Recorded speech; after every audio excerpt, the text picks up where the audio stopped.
Thank you very much for joining me on Christmas Day, and a happy Christmas to you all. I hope you've had an enjoyable one. Certainly, Christmas time is a wonderful festive season for some, and it's just an ordinary day to others. It's not important which of those two it necessarily is, as long as we remember what Christmas is actually about. It's not about all of the things necessarily that we've just been doing, but it is about a person, and a person that we can fall in love with. In some ways, it reminds us just of what is so important in life.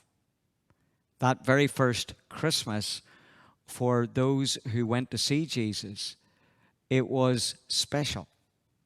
Let me read just one of those cases in Matthew chapter 2, verse 10. When they saw the star, they were overjoyed. On coming to the house, they saw the child with his mother Mary, and they bowed down and worshipped him. Then they opened their treasures and presented him with gifts of gold, of incense, and of myrrh.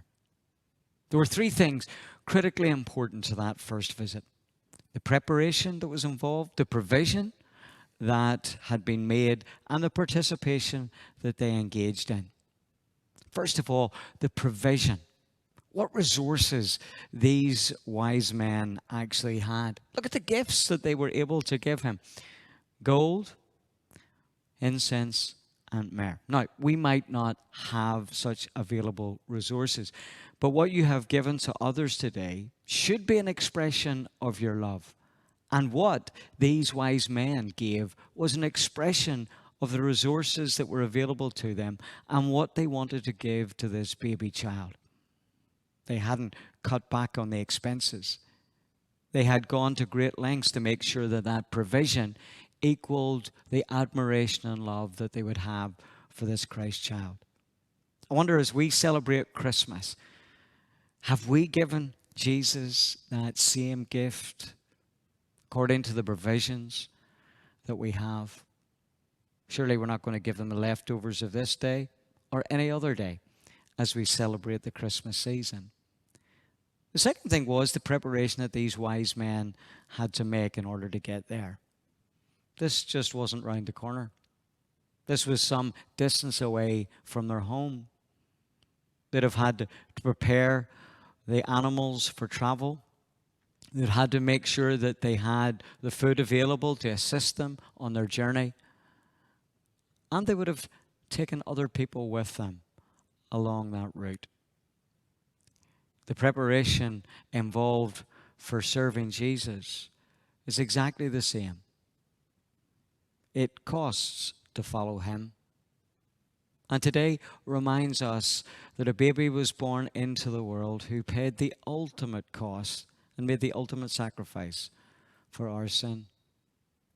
And so if this day reminds us of the love that God has for us in sending Jesus, then out of our resources, let's give him back not only our life, but prepare to give him everything on that journey that he has equipped us to make.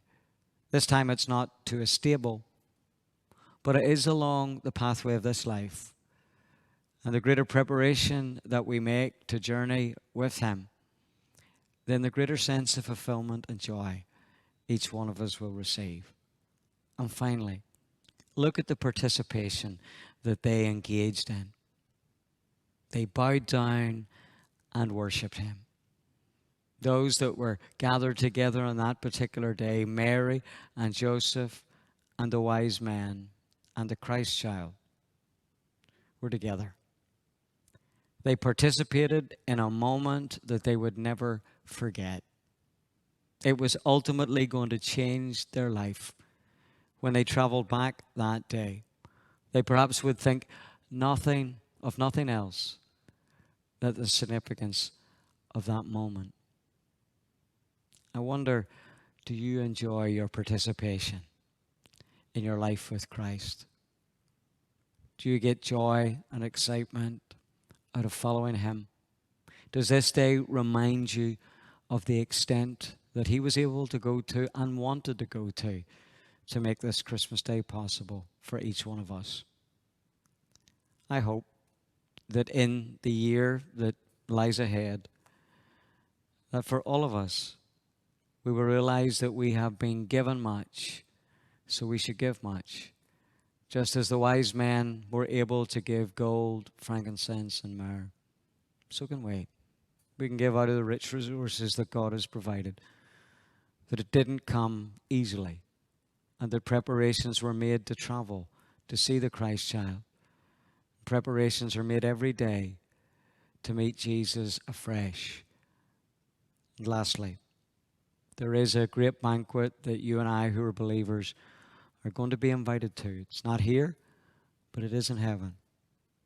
I wonder how much the anticipation and excitement of that moment fills us with joy. This Christmas Day gives us another opportunity to celebrate the love of God. And not forgetting that indeed in that first Noel, there is a heavenly Father who came through his Son to demonstrate his grace and his kindness. As the choir and vocalists lead us in that song, Noel, let us remember the nature of that special love. God bless you, and have a good Christmas.